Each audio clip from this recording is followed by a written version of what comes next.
जय श्री राधे कृष्ण। प्रिय मित्रों, वीडियो शुरू करने से पहले आइए हम सब मिलकर प्रार्थना करें कि जो भी इस पवित्र वाणी को सुन रहा है उनके जीवन में भगवान की कृपा हमेशा बनी रहे और उनके सारे दुख दूर हो जाएं। मित्रों, अगर आप हमारे चैनल पर पहली बार आए हैं तो कृपया प्यास की प्रेरणा चैनल को अब भी सब्सक्राइब करें। श्री कृष्ण के लिए वीडियो को लाइक करें और कमेंट में उनका जयकारा लगाएं। जय श्री कृष्ण। दोस्तों, आपका एक कमेंट इस भक्ति यात्रा को और खूबसूरत बनाएगा। जब भगवान श्री कृष्ण ने अर्जुन को गीता का उपदेश दिया, तब यह केवल युद्ध भूमि का संवाद नहीं था, बल्कि संपूर्ण मानवता के लिए जीवन का मार्गदर्शन था। गीता का हर एक श्लोक, हर एक वचन, हर एक उपदेश आज भी उतना ही प्रासंगिक है जितना हजारों वर्ष पहले था। श्री कृष्ण का पहला और सबसे प्रसिद्ध वचन है, कर्म करो, फल की चिंता मत करो। यह वाक्य जितना सरल सुनाई देता है, उतना ही गहरा और जीवन का आधार है। मनुष्य का स्वभाव है कि वह हर कार्य के पीछे फल की चिंता करता है। पढ़ाई करे तो परिणाम की चिंता, व्यापार करे तो लाभ हानि की चिंता, प्रेम करे तो बदले में अपनापन पाने की चिंता। यही चिंता मनुष्य के मन को बांध देती है। श्री कृष्ण हमें बताते हैं कि हमारा अधिकार केवल कर्म पर है, फल पर नहीं। जब हम फल की चिंता छोड़कर केवल कर्म पर ध्यान देते हैं तो हमारे भीतर शांति उत्पन्न होती है। यहां ध्यान देने वाली बात यह है कि फल की चिंता छोड़ने का अर्थ यह नहीं है कि परिणाम का महत्व ही नहीं है, बल्कि इसका अर्थ है कि परिणाम को साधन नहीं, साध्य मानो, कर्म को पूजा मानो। यदि बीज को पूरे मन से बोया जाएगा तो वृक्ष अवश्य फलेगा, लेकिन यदि बीज बोते समय ही यह सोच लिया जाए कि तुरंत फल कब आएगा, तो मनुष्य अधीर हो जाएगा और कर्म का आनंद खो देगा। श्री कृष्ण का दूसरा वचन है, जो हुआ वह अच्छे के लिए हुआ, जो हो रहा है वह भी अच्छे के लिए हो रहा है, जो होगा वह भी अच्छे के लिए होगा। यह वचन भाग्य, समय और ईश्वर की लीला को समझाता है। जीवन में हर घटना एक गहरा संदेश लेकर आती है। कभी हम सफलता पाते हैं, कभी असफलता, कभी मिलन होता है, कभी बिछड़ना। परंतु प्रत्येक घटना के पीछे कोई न कोई कारण छिपा होता है, जिसे उस समय समझ पाना कठिन होता है। वर्षों बाद जब हम पीछे मुड़कर देखते हैं तो समझ आता है कि जो कुछ हुआ वह हमें एक नई दिशा देने के लिए हुआ था। मनुष्य का स्वभाव है कि वह वर्तमान को देखकर तुरंत निर्णय ले लेता है, यह अच्छा है, यह बुरा है। लेकिन श्री कृष्ण हमें धैर्य सिखाते हैं। वे कहते हैं कि विश्वास रखो, हर परिस्थिति तुम्हें परिपक्व बनाने के लिए है। दुख हमें सहनशील बनाता है, कठिनाइयां हमें दृढ़ बनाती हैं और सुख हमें कृतज्ञ बनाता है।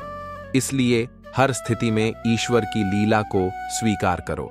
श्री कृष्ण आगे कहते हैं, क्रोध से भ्रम पैदा होता है, भ्रम से स्मृति नष्ट होती है, स्मृति के नष्ट होने से बुद्धि जाती है और बुद्धि के जाते ही व्यक्ति पतन की ओर बढ़ जाता है। यह कथन हमें चेतावनी देता है कि क्रोध केवल एक क्षण का नहीं होता, वह पूरे जीवन को नष्ट कर देता है। जब क्रोध आता है तब मनुष्य सही और गलत का भेद भूल जाता है। क्रोध में दिया गया एक वचन, एक निर्णय, एक कदम जीवन भर के पछतावे का कारण बन सकता है।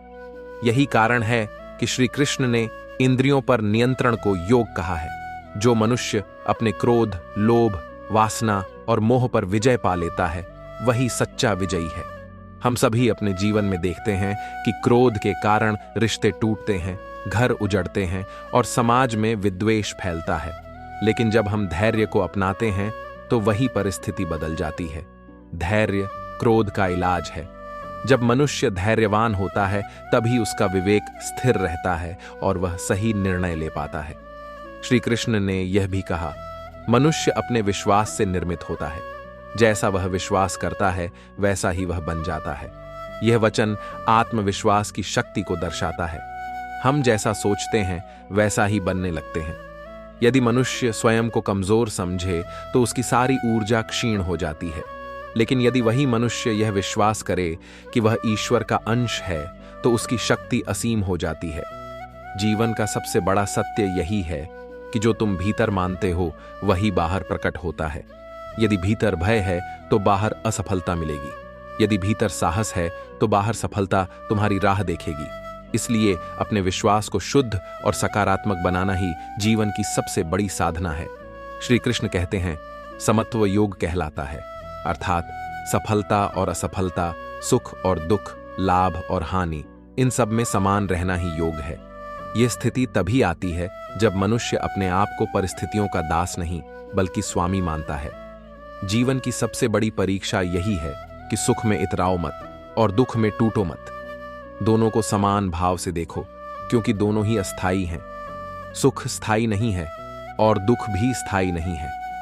यदि मनुष्य इस सत्य को समझ ले तो उसका जीवन शांत और संतुलित हो जाता है। श्री कृष्ण का एक और गहरा वचन है, अहंकार मत करो, ये तुम्हारा नहीं है, जो कुछ है वह भगवान का है। मनुष्य जब अहंकार करता है तो वह यह भूल जाता है कि उसकी शक्ति, उसका ज्ञान, उसका धन, सब कुछ अस्थायी है। मृत्यु के साथ यह सब यहीं रह जाता है। इसलिए श्री कृष्ण हमें स्मरण कराते हैं कि जो कुछ हमें मिला है वह प्रभु का आशीर्वाद है। हमें उसका उपयोग सेवा, करुणा और धर्म के मार्ग में करना चाहिए।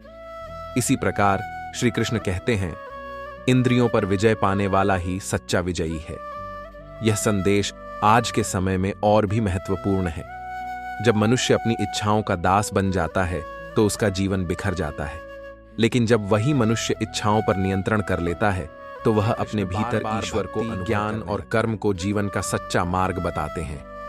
केवल भक्ति से नहीं, केवल कर्म से नहीं और केवल ज्ञान से नहीं, बल्कि इन तीनों के संतुलन से जीवन पूर्ण होता है। जब मनुष्य कर्म करता है, उसे ज्ञान से जोड़ता है और ईश्वर को समर्पित करता है, तभी उसका जीवन सार्थक होता है। अंत में श्री कृष्ण का वचन है, संसार में जो भी हुआ है, हो रहा है और होगा, सब मेरे नियमों के अनुसार है।